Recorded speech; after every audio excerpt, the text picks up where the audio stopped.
قابل احترام بھائیوں، دوستوں، بزرگوں، ہر چیز اپنی قیمت اس وقت رکھتی ہے جب وہ اپنے مقصد پر ہو،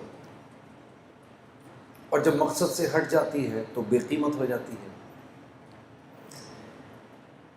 اس مسجد کے اندر یہ جو پنکھے ہیں یہ ہمیں ہوا دینے کے لیے ہیں۔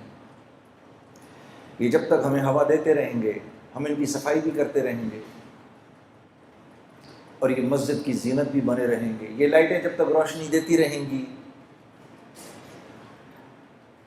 تو یہ صاف بھی کی جائیں گی، اور مسجد جو کہ خدا کا گھر ہے اس کا حصہ بھی بنی رہیں گی۔ لیکن جس دن یہ ہمیں ہوا دینا بند کر دیں گے، یہ یہاں سے اتار کے باہر پھینک دیے جائیں گے، اور ان کی قیمت کباڑیا لگائے گا اور یہ بے قیمت ہو جائیں گے۔ انسان کے بھی دنیا میں بھیجے جانے کا ایک مقصد ہے، یہ بے مقصد نہیں بھیجا گیا، اور اس مقصد کو اللہ رب العزت نے خود ہی بیان فرما دیا، اور فرمایا دیکھو وما خلقت الجن والانس الا، لا الہ الا، نہیں کوئی معبود سوائے اللہ کے، ہو ہی نہیں سکتا۔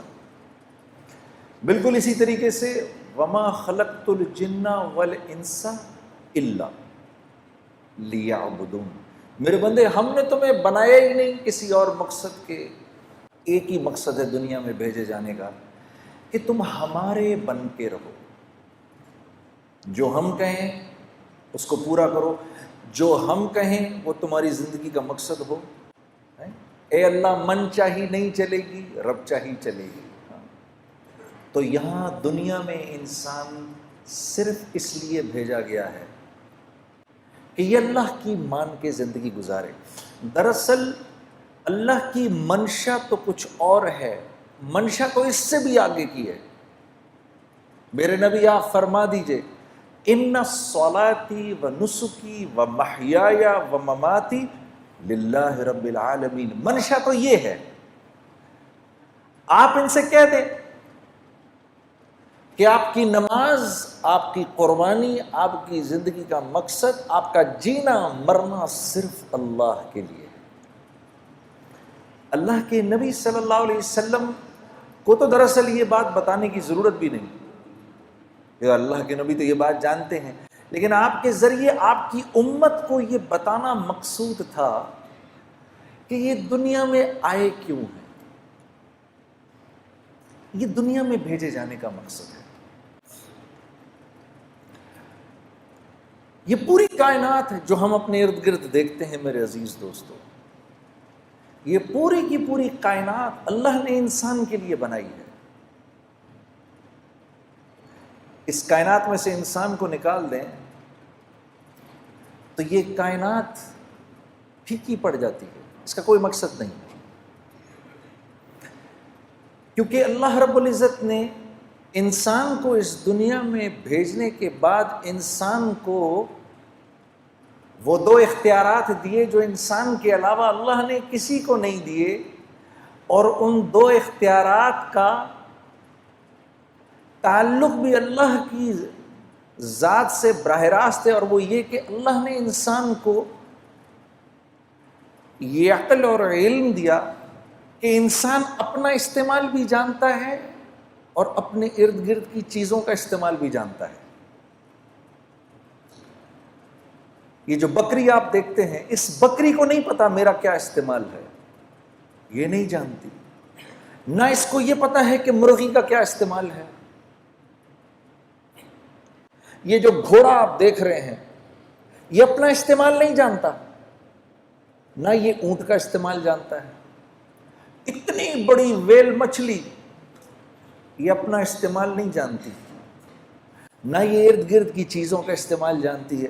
یہ سورج جو آپ دیکھ رہے ہیں کتنی بڑی مخلوق ہے، یہ اپنا استعمال نہیں جانتا، نہ ارد گرد کی چیزوں کا استعمال جانتا ہے۔ انسان کے علاوہ اس کائنات کی ہر مخلوق اللہ کے حکم میں پوری کی پوری جکڑی ہوئی ہے. انسان کو یہ تھوڑا سا اختیار دیا ہے. یوں تو انسان بھی پورا کا پورا اللہ کے حکم میں جکڑا ہوا ہے. نہ یہ اپنی مرضی سے آیا، نہ یہ اپنی مرضی سے یہاں رہ رہا ہے، نہ یہ اپنی مرضی سے یہاں سے جائے گا. یہ کس کے گھر پیدا ہوگا یہ نہیں جانتا، کون اس کے ماں باپ ہوں گے یہ نہیں جانتا، کل کو شادی کے بعد اللہ اس کو اولاد دے گا کہ نہیں دے گا اس کے بس کی بات نہیں ہے، یہ نہیں جانتا. بیماری سے بچ جائے اس کے بس کی بات نہیں ہے، بیماری سے باہر نکل آئے اس کے بس کی بات نہیں ہے، موت سے بچ جائے اس کے بس کی بات نہیں ہے. تو یوں تو یہ بھی بالکل اللہ کے حکم میں جکڑا ہوا ہے، بس تھوڑا سا اللہ نے اس کو یہ اختیار دیا ہے کیونکہ اس کے ساتھ اللہ نے جنت اور جہنم کا معاملہ رکھنا ہے. اس کے ساتھ اللہ نے جنت اور جہنم کا معاملہ رکھنا ہے. یہی وہ اختیار ہے میرے عزیز دوستو جس کی بنیاد پر اللہ نے انسان کو باقی تمام مخلوق سے اشرف بنایا ہے، اور یہ اشرف المخلوقات کہلاتا ہے. صرف ایک یہ وجہ ہے، ورنہ تو دیکھو کتنا کمزور ہے. اپنی پیدائش کے وقت اس کو تو ہوش ہی نہیں ہوتا.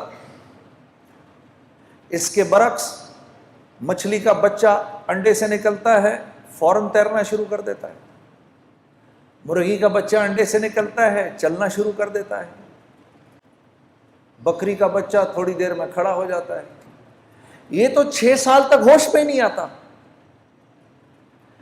جسم کا ایک ہلکا سا درجہ حرارت بڑھ جائے تو بیمار پڑ جاتا ہے، ذرا سا کم ہو جائے تو بیمار پڑ جاتا ہے، تھوڑی سردی زیادہ ہو جائے تو بیمار پڑ جاتا ہے، تھوڑی گرمی زیادہ ہو جائے تو تکلیف میں آ جاتا ہے. یہ تو بہت کمزور ہے. لیکن اللہ نے یہ جو اس کو اختیار دیا ہے یہ اس کے باقی تمام اللہ کی مخلوق پر اس کو منفرد کرتی ہے. پھر اللہ نے فرمایا فَأَلْهَمَهَا فُجُورَهَا وَتَقْوَاهَا. میرے بندے اس بات کو ذہن میں رکھنا کہ تیرے اوپر ہم نے اس بات کو الہام کیا ہے کہ تو صحیح اور غلط کے فرق کو سمجھتا ہے. یہ نہیں کہہ سکتے ہم اللہ کو ہمیں پتہ نہیں. کچھ چیزیں ایسی ہیں جو انسان جانتا ہے. جھوٹ ہر معاشرے میں برا سمجھا جاتا ہے، وہ مسلمانوں کا معاشرہ ہو یا غیر مسلموں کا معاشرہ ہو، جھوٹ ہر جگہ برا سمجھا جاتا ہے. بےایمانی ہر جگہ بری سمجھی جاتی ہے، خیانت ہر جگہ بری سمجھی جاتی ہے، ظلم ہر جگہ برا سمجھا جاتا ہے، قتل و غارت ہر جگہ برا سمجھا جاتا ہے.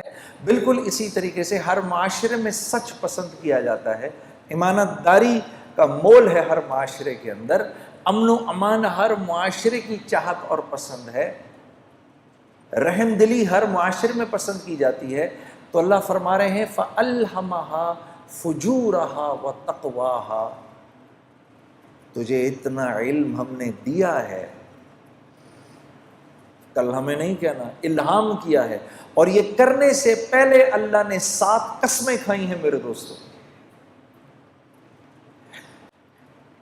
اللہ کو تو قسم کھانے کی ضرورت نہیں ہے، لیکن کیونکہ اللہ اپنے بندے کی فطرت کو پہچانتے ہیں، قسم کھائی ہے. 7 قسمیں کھائی ہیں، زمانے کی اور وقت کی قسم کھائی ہے، کیونکہ اللہ جانتے ہیں میرا بندہ وقت کی اس کے ہاں قیمت ہے. ہم نہیں کہتے میرے پاس وقت نہیں ہے، تو اللہ جانتے ہیں کہ وقت کی اس کے ہاں قیمت ہے. تو قسم کھائے وَالشَّمْسِ وَضُحَاهَا وَالْقَمَرِ إِذَا تَلَاهَا وَالنَّهَارِ إِذَا جَلَّاهَا وَاللَّيْلِ إِذَا يَغْشَاهَا وَالسَّمَاءِ وَمَا بَنَاهَا وَالْأَرْضِ وَمَا طَحَاهَا. 6 قسمیں تو وقت کی کھائیں کہ مجھے سورج کے نکلنے کی قسم، اور پھر چاند کی تمازت کی قسم، اور پھر دن کے اجالے کی قسم، اور پھر رات کے چھا جانے کی قسم، اور پھر اس رب کی قسم عجیب کہ جس نے آسمان کو بنایا اور تخلیق کیا. اور کیا ہی بات ہے اس رب کی، اس کی قسم کہ جس نے زمین کو بچھایا. اور پھر 7ویں قسم آپ کی کھائی اور کہا میرے بندے مجھے تیری جان کی قسم اور اس رب کی قسم جس نے یہ خوبصورت انسان بنایا ہے، فَأَلْهَمَهَا فُجُورَهَا وَتَقْوَاهَا، جو اختیار تجھے دیا ہے وہ کسی کو نہیں دیا۔ لو انزلنا هذا القرآن على جبل لرأيته خاشعا متصدعا من خشیت اللہ، جب ہم نے اس قرآن کو پہاڑ پر اتارنے کی کوشش کی، کتنی مضبوط چیز ہے،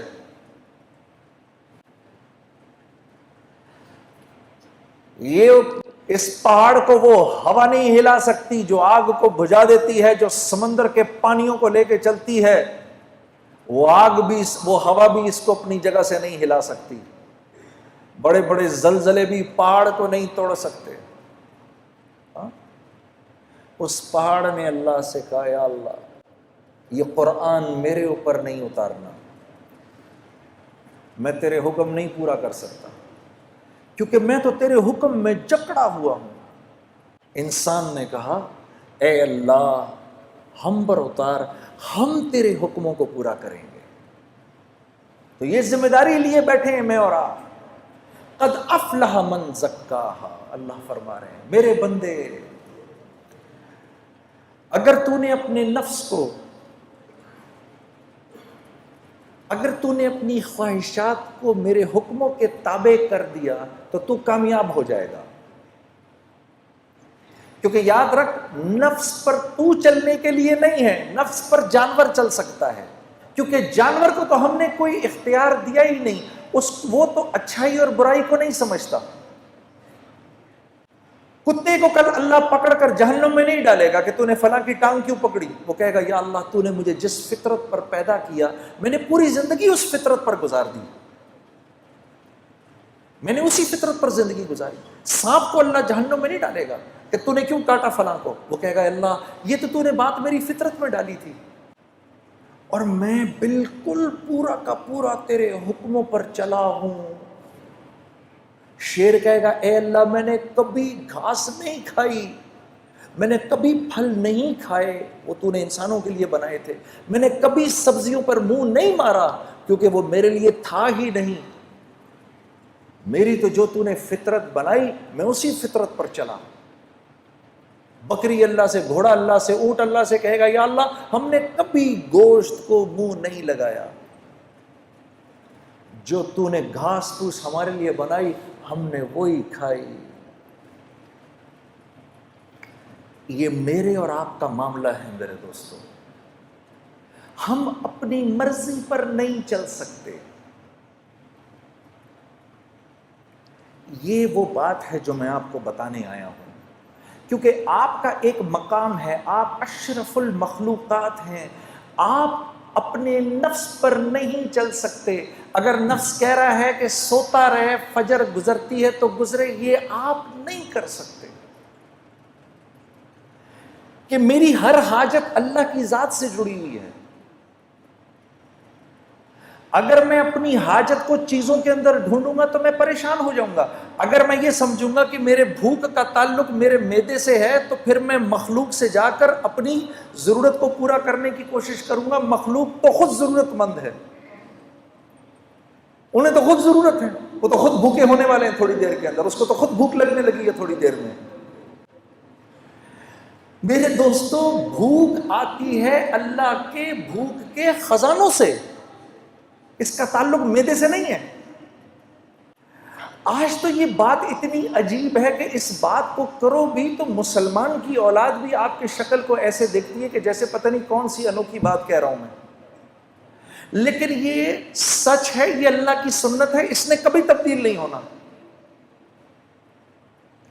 میرے بندے وَفِي السَّمَاءِ رِزْقُكُمْ وَمَا تُوعَدُونَ، جو رزق تو اپنا دنیا میں ڈھونڈ رہا ہے اس کا تعلق زمین و آسمان سے، ساری کائنات سے نہیں ہے، یہ تو ہم آسمان سے اتارتے ہیں تیرے لیے،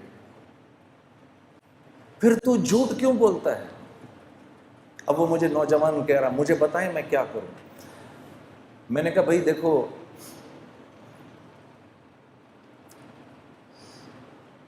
دنیا میں اگر اللہ کی مان کے چلو گے تو یہ اللہ کا وعدہ ہے کہ اللہ تمہیں حیات طیبہ دیں گے، اور حیات طیبہ اور زندگی کا نام ہے جو زندگی اللہ لمبی کر دیتے ہیں۔ نیک انسان کی زندگی اللہ لمبی کر دیتے ہیں، اس کی تقدیر بدل دیتے ہیں۔ اس کی تقدیر میں جتنے سال لکھے ہوتے ہیں، جب اس کی زندگی کے اندر اپنی فرما برداری دیکھتے ہیں تو اس کی زندگی کے سالوں کو بڑھا دیتے ہیں۔ آسمان سے رزق کے وہ دروازے کھولتے ہیں جو اکثر نہیں کھلتے، اس کے لیے خاص رزق اترتا ہے۔ اللہ اس کو لمبی زندگی دیتے ہیں، بیماری سے پاک زندگی دیتے ہیں، خوف سے پاک زندگی دیتے ہیں، غموں سے پاک زندگی دیتے ہیں اس کو۔ تو میں نے کہا یہ رزق جب تمہارے گھر آئے گا تو اب تم مجھے خود بتاؤ، جب یہ تمہاری اولاد کے جسم میں یہ خون میں دوڑے گا تو اولاد اللہ کی فرما بردار بنے گی کہ نافرمان؟ تو میری شکل دیکھنے لگا، پھر کہنے لگا نافرمان۔ میں نے کہا یہ رزق جب بیوی کے خون میں جائے گا وہ وفاداری کرے گی بے وفائی؟ کہنے لگا جی بے وفائی۔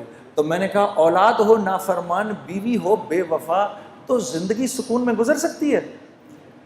میں نے کہا گھر کے جو نوکر چاکر ہیں جب وہ ایک کھائیں گے تو تمہارے ساتھ وفاداری نبھائیں گے کہ بے وفائی کریں گے؟ کہا جی بے وفائی۔ میں نے کہا جب یہ تمہارے جسم میں جائے گا یہ نافرمانی کا رزق تو تم اللہ کی فرما برداری کرو گے نافرمانی کرو گے؟ رات کو تہجد کے لیے اٹھو گے کیا پھر تم؟ رات کو تہجد کی نماز پڑھو گے کہ فلم دیکھو گے؟ کہتا جی میں پوری بات سمجھ گیا، میں پوری بات سمجھ گیا۔ فَأَلْهَمَهَا فُجُورَهَا وَتَقْوَاهَا۔ میں نے اس کو اٹھ کے گلے لگایا، میں نے کہا اگر تو نے دل میں اس بات کا عزم بھی کر لیا ہے کہ آج کے بعد میں اللہ کی فرما برداری کروں گا تو خدا را بیٹھ کے میرے لیے دعا کر، اللہ مجھے بھی معاف کر دے کہ اس وقت اللہ کی رحمت نے تجھے ایسے گھیرا ہوا ہے کہ اگر اس بارش کے تھوڑے سے چھینٹے مجھ پر بھی پڑ گئے تو میں بھی نکل جاؤں گا۔ کیونکہ اللہ کا جو بندہ اندر سے اس بات کا عزم کر لے اے اللہ آج کے بعد نافرمانی نہیں کروں گا، میری مدد کر، آج کے بعد میں تیری فرما برداری کی پوری کوشش کروں گا، جو بندہ اس بات کا صرف دل میں عزم کر لے اللہ کی رحمت اس کے ساتھ ہو جاتی ہے۔ وہ ایک قدم چلتا ہے اللہ اس کے ساتھ 10 قدم چلتے ہیں۔ وہ اللہ کی طرف چل کے جاتا ہے، اللہ اس کی طرف دوڑ کے جاتے ہیں۔ یہ اللہ کا وعدہ ہے۔ یہی قریب میں جو رائے گنج کا مرکز، میں پہلی دفعہ جب یہاں سے 4 مہینے لگا کر گھر گیا تو گھر مفتی تقی عثمانی صاحب سے میں نے گزارش کی، حضرت تشریف لے کر آئے، اور یہی بات جو بھی میں آپ سے کہہ رہا ہوں نا، اللہ کے لیے اپنے نفس پر پہلا قدم رکھنا،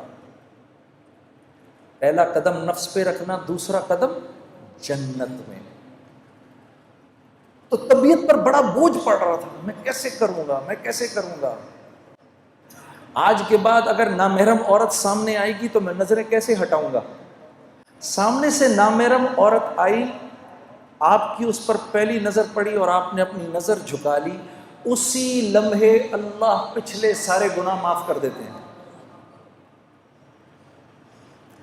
اور ایمان کی وہ حلاوت عطا فرماتے ہیں جس کو آپ اپنے سینے میں محسوس کریں گے۔ اسی لیے اللہ رب العزت نے اپنے بندے کے اپنے طرف آنے کو جہد سے تشبیہ دی۔ اللہ رب العزت کا ارشاد ہے والذین جاہدوا فینا، میرا وہ بندہ جو میری طرف آنے کی جہد کرے گا۔ آرام سے نہیں آ سکتا، آرام سے نہیں آئے گا، نفس پر بوجھ ضرور پڑے گا۔ جو جہد کرے گا، جب بیٹا کسی غلط بات کا مطالبہ کرے تو بیٹے سے کہے گا بیٹا باوجود اس کے کہ تو میری اکیلی اولاد ہے لیکن میں کیا کروں، یہ گناہ میں نہیں کر سکتا کیونکہ اللہ اور اس کے رسول کا حکم نہیں ہے، یہ میں نہیں کروں گا بیٹا، یہ میں نہیں کر سکتا۔ اس کو اللہ فرما رہے ہیں والذین جاہدوا فینا، جو میری طرف آنے کی کوشش کرے گا، لنہدینہم سبلنا، میرے بندے غور سے سن، میں ضرور در ضرور تیرے لیے اپنی قربتوں کے راستوں کو کھولوں گا، پہنچ جائے گا تو میری طرف۔ تو میں نے جب یہ بات سنی تو میں مفتی صاحب کا چہرہ دیکھنے لگا، میں نے کہا حضرت مجھے بات سمجھ نہیں آئی، مجھے سمجھائیں ذرا، مجھے نہیں بات سمجھ میں آئی، اللہ کی قربت کے راستے کیا ہیں؟ تو فرمانے لگے کبھی اس ماں کو دیکھا ہے جو پہلی مرتبہ اپنے بچے کو زمین پر کھڑا کرنے کی کوشش کرتی ہے، 8، 9 یا 10 ماہ کا بچہ ہوتا ہے یا 1 سال کا، جب اس کو پہلی دفعہ کھڑا کرتی ہے تو اپنی دونوں انگلیاں اس کے ہاتھ میں دیتی ہے، پھر اپنے ہاتھ چھڑوا کے پیچھے ہو جاتی ہے۔ اب بچہ ماں کی طرف بڑھنے کے لیے پہلا قدم اٹھانے لگتا ہے، ابھی پہلا قدم اٹھا نہیں سکتا، ماں فرتے جذبات میں دوڑ کر اس کو پھر گلے لگا لیتی ہے۔ جب بندہ اس بات کا عزم کرتا ہے میرے رب تو کتنا میرا کریم رب ہے، اب تک میں نے کتنا تجھ کو ناراض کیا، آج کے بعد یا اللہ میں تیرے حکموں کو نہیں توڑوں گا، میں پوری کوشش کروں گا کہ یا اللہ میں تیرے حکموں کو پورا کروں، کمی بیشی رہ جائے تو معاف کر دینا۔ جب وہ یہ ارادہ کرتا ہے تو اللہ رب العزت دوڑ کے آ کے اپنے اس بندے کو سینے سے لگا لیتے ہیں۔ ارادہ، ملک کا بادشاہ، ملک کا حکمران ابھی اس بات کا ارادہ کرتا ہے، وہ جھوٹے منہ کہتا ہے، جھوٹے منہ میں اس ملک میں اللہ کے حکموں کو پورا کروں گا، اللہ کی مدد براہ راست اس کے ساتھ ہو جاتی ہے۔ جھوٹا ارادہ، اس کا کوئی ارادہ نہیں ہے۔ جب ہم کہتے ہیں نا حسبی اللہ، سوچے سمجھے بغیر ہم کہیں نا حسبی اللہ، بس اللہ میرے لیے کافی ہے، اللہ کافی ہو جاتا ہے۔ حسبی اللہ لا الہ الا هو علیہ توکلت وہو رب العرش العظیم۔ میرے دوستو یہ وہ دعا ہے جو دن میں اگر کوئی 7 مرتبہ شروع میں اور 7 مرتبہ شام میں اس دعا کو پڑھ لے پورے دن کے لیے، اور یہ وہ واحد دعا ہے جس کے بارے میں اللہ کے نبی نے فرمایا یہ میرا کوئی امتی اگر دھیان کے بغیر بھی پڑھے گا اللہ سارا دن اس کے ساتھ ہو جائیں گے۔ حسبی اللہ، میرا اللہ میرے ساتھ ہے۔ کبھی اکیلے میں بیٹھنا، اللہ سے اپنے گناہوں کی معافی مانگ کے پھر تھوڑی دیر میں دل کو ایک تسکین ہوگی، 2 آنسو نکلیں گے، سمجھ جانا اللہ نے خوش ہو کے معاف کر دیا۔ پھر کہنا آنکھیں بند کر کے حسبی اللہ، پھر یاد کرنا کہ بھائی نے کہا تھا یہ بات، ساری دنیا کا مزہ ایک طرف، یہ جو 2 بول تم بولو گے حسبی اللہ، اللہ ایسا سکون دل میں دیں گے کہ تم کہو گے دنیا کی دولت بھی اس کے آگے ہیچ ہے۔ حسبی اللہ۔ تو ہمارا مسئلہ نیکیاں کرنا نہیں ہے، نیکیاں تو ہیں، دیکھو کتنا بڑا مجمع آ گیا جمعہ پڑھنے کے لیے، باہر بھی کتنے بیٹھے ہیں۔ ہمارا مسئلہ نیکیاں کرنا نہیں ہے، ہمارا مسئلہ برائی سے بچنا ہے۔ برائی سے نہیں بچا جاتا۔ برائی سے بچنے کا کیا مطلب ہے؟ کیا گناہ نہیں ہوں گے؟ نہیں، گناہ ہوں گے، برائی سے متقی کون ہے؟ وہ جو گناہ نہیں کرتا؟ نہیں، متقی تو وہ ہے جو گناہ کرتا ہے فوراً معافی مانگ لیتا ہے، یہ متقی ہے۔ گناہ کیا معافی مانگ لو، اللہ مجھے معاف کر دے، معاف ہو گیا۔ پھر گناہ ہوا، یا اللہ مجھے معاف کر دے، پھر معاف ہو گیا، یا اللہ معاف کر دے۔ کرتے کرتے کرتے اللہ رب العزت ایک وقت آتا ہے، اللہ فرماتے ہیں میرے بندے چل دیکھتے ہیں کہ تو معافی مانگ کے تھکتا ہے یا ہم معاف کر کے تھکتے ہیں۔ تو معافی مانگ مانگ کے تھک جائے گا، ہم معاف کر کے نہیں تھکیں گے۔ یہ تو ہم اللہ کو پہچانتے نہیں۔ آپ دیکھو یہ اسکول میں تو سبھی گئے ہیں، 8 بجے کا ٹائم، بھائی 8 بجے اسکول میں جانا ہے، 8 بجے نہیں پہنچو گے تو کیا ہو جائے گا؟ گیٹ بند ہو جائے گے، اس کے بعد گھسنے دیں گے اندر؟ نہیں گھسنے دیں گے، چلو بھائی باہر نکلو ادھر سے، گھر جاؤ۔ اب ادھر مؤذن اذان دیتا ہے، اللہ اکبر اللہ اکبر، اس رب سے بڑا کوئی نہیں ہے، یہی سب سے بڑا ہے۔ اذان ہو گئی، اذان کے بعد اللہ رب العزت کا حکم آنا چاہیے تھا، چلو بھائی بند کرو، مسجد کو بند کرو، اب کوئی مسجد میں نہیں داخل ہوگا۔ تو مؤذن سے کہا رک جاؤ رک جاؤ، ابھی تو میرے بندوں نے اذان سنی ہے، انہیں 15-20 منٹ تو دو، ابھی میرے بندے کاموں میں لگیں، ابھی آئیں گے، میرے بندے ابھی آئیں گے، مسجدوں کے دروازے کھول دو، کیونکہ مسجد میری رحمت کی جگہ ہے، میرا گھر ہے، ابھی میرے بندے آئیں گے۔ موسیٰ علیہ السلام کے دور میں زوردار قسم کا قحط پڑا، آپ نے سب کو جمع کیا، جمع کر کے آپ میدان میں لے گئے، وہاں آپ نے جا کے جب دعا شروع کی تو لو اور تیز ہو گئی۔ آپ نے کہا یا اللہ میں تو دعا کر رہا ہوں، یہ کیا معاملہ ہے؟ کہا اس مجمع میں ایک آدمی ایسا ہے کہ پچھلے 40 سال سے اس کی ایک نیکی بھی میرے پاس نہیں آئی، اس کے گناہوں کی نحوست ایسی ہے کہ آپ کی دعا بھی قبول نہیں ہو سکتی۔ تو آپ مجمع کی طرف مڑے اور مجمع سے کہا بھائی وہ کون ہے باہر نکل جائے۔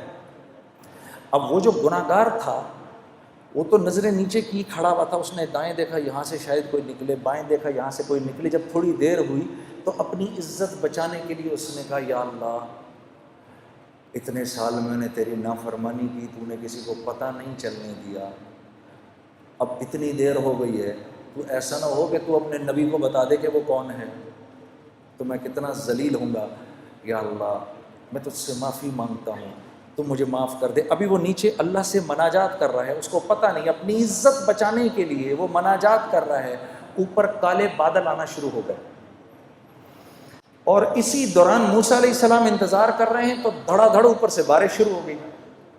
کہا یا اللہ یہ کیا ماجرا ہوا؟ کہ میرے نبی میرے بندے نے مجھ سے سنا کر لی، میں نے اس کو معاف کر دیا۔ یا اللہ یہ کون ہے؟ کہا موسیٰ جب نافرمان تھا 40 سال کا میں نے کسی کو پتہ نہیں چلنے دیا، اب تو وہ میرا ولی بن چکا ہے، میں کیسے بتا دوں وہ کون تھا؟ میرے دوستو آج امت اللہ سے دور ہوئی بیٹھی ہے، کیونکہ اللہ سے دور ہوئی بھی ہے، اپنی ہر مشکل کا حل اس کو اللہ کے غیر میں نظر آتا ہے۔ میں یہ بات ہاتھ جوڑ کے آپ نوجوانوں کے سامنے عرض کرنے آیا ہوں کہ آج کیونکہ ہم اللہ سے دور ہو گئے ہیں اپنے گناہوں کی وجہ سے، تو اللہ رب العزت سے جو حسن ظن ہے وہ بھی ختم ہو گیا ہے۔ اب جب کوئی ضرورت آتی ہے تو خیال اللہ کی طرف جاتا نہیں کہ میں تو اس کی کرتا ہوں نافرمانی، ارے نہیں، میرے گناہوں کی کیا حیثیت ہے اس کی رحمت کے سمندر کے آگے؟ یہ راوی کے دریا میں اپنی ہم اگر 100 قمیضیں لے جائیں اور صاف کر لیں تو راوی کتنا گندا ہو جائے گا؟ ارے 1000 قمیضیں لے جاؤ، 1,00,000 قمیضیں لے جاؤ، 1,000,000 قمیضیں لے جاؤ، جاؤ جا کے راوی کے اندر دھو، راوی نے کیا گندا ہونا ہے؟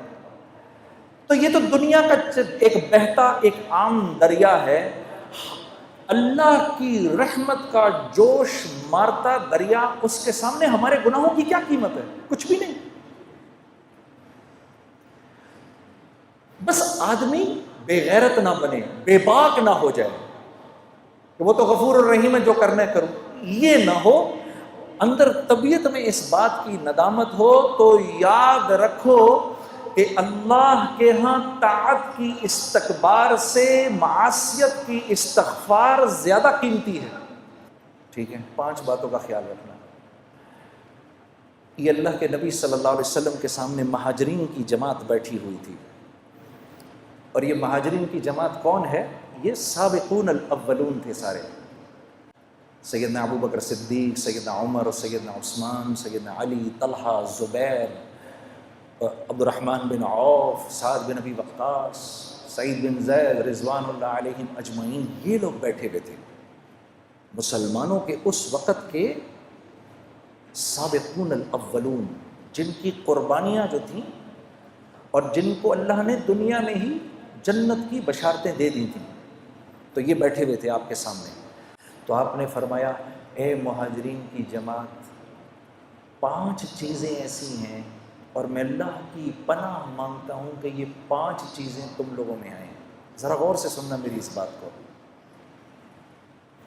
پھر آپ نے فرمایا جس قوم میں بے حیائی عام ہو جاتی ہے، لوگ بے حیا ہو جاتے ہیں، اللہ اس قوم پر ایسے امراض بھیجتا ہے کہ جس کا پچھلوں نے کبھی سنا بھی نہیں ہوتا. اللہ ان میں ایسی اموات بھیجتا ہے کہ جس کا پچھلوں نے کبھی سنا نہیں ہوتا. نمبر 1. نمبر 2، پھر آپ نے فرمایا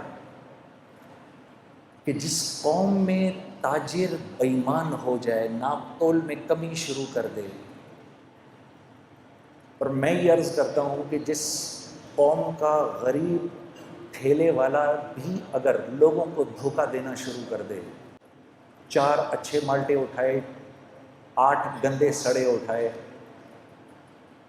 جس قوم کا جو قوم ناپ تول میں بے ایمانی شروع کر دے، معاملات میں بے ایمانی شروع کر دے، اللہ ان کے اوپر ایک ایسا ظالم بادشاہ مسلط کرتے ہیں جو نہ ان کے بڑوں پر رحم کھاتا ہے، نہ ان کے بچوں سے شفقت کرتا ہے.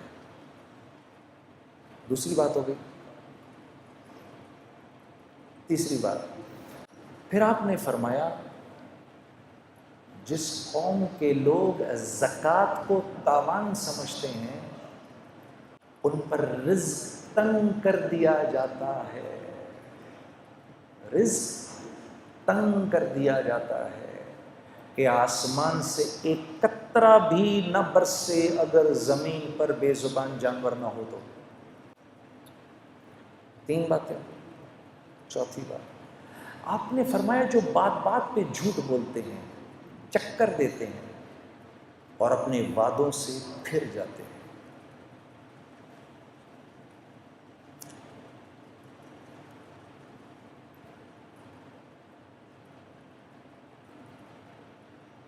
یہ گھر ہم آپ کو 50 لاکھ میں بنا کے دے دیں گے، اس کی قسطیں دیں. آپ 50 لاکھ کے مطابق قسطیں دیں. جب گھر دینے کی باری آئی، سر بات یہ ہے کہ وہ تو وطب کی بات تھی، خرچہ تھوڑا بڑھ گیا. اب آپ کو پوزیشن تب ملے گا جب اس کے اوپر 15 لاکھ اور دیں گے آپ. کیوں؟ کیونکہ اب اس گھر کی قیمت مل رہی ہے 70 لاکھ. ہم تو سر اس کے تو سر مل رہے ہیں اس وقت، ہم تو پھر 5 چھوڑ رہے ہیں آپ کو. یہ میرا آنکھوں دیکھا حال ہے. وعدہ خلافی، وعدہ خلافی، وعدہ خلافی. کبھی یہ بھی تو کر کے دیکھو. جنید صاحب، یہ میں کیونکہ آپ کو ایگری کر گیا تھا، پہلے آپ کو زبان دے گیا تھا، 25,000 روپے مہینے پہ میں اس جگہ کی آپ کو زبان دے گیا تھا. بعد میں میرے پاس آیا ایک آدمی، مجھے 28 دے رہا تھا، لیکن مجھے اللہ سے حیا آئی کہ میں آپ کو زبان دے چکا ہوں، میں آپ ہی کو دوں گا. یہ 25,000 میں یہ چابی آپ کے ہاتھ میں ہے. ارے میرے دوستو، ہم کوانٹٹی نہیں دیکھتے، ہم کوالٹی دیکھتے ہیں، کیونکہ اللہ پوچھے گا مال کہاں سے کمایا، کہاں خرچ کیا. لا الہ الا اللہ. ہم کوانٹٹی نہیں دیکھتے، ہم کوالٹی دیکھتے ہیں. جو زبان سے پھر جائے گا.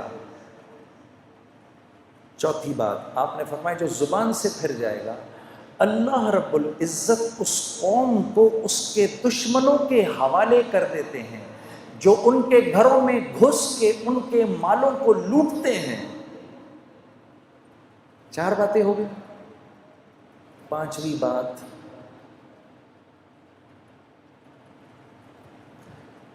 جس قوم سے عدل اٹھ جائے، جس قوم سے عدل اٹھ جائے، جہاں قانون پامال ہو، اللہ اس قوم میں آپس میں خانہ جنگی کروا دیتے ہیں. گناہ کیا ہے اور سزا کیا ہے؟ اب آپ مجھے بتاؤ، فوجیں جمع کرنے سے یہ مسئلہ حل ہو سکتا ہے؟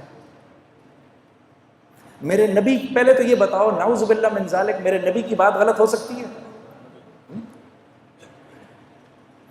یہ میں نے 5 چیزیں آپ کو بتائیں. بتاؤ ان 5 چیزوں کے ٹھیک ہونے کا تعلق میری ذات سے ہے یا پولیس اور فوج یا ایلیٹ فورسز سے ہے؟ کس سے ہے اس بات کا تعلق؟ کس سے ہے بھائی؟ میری ذات سے ہے.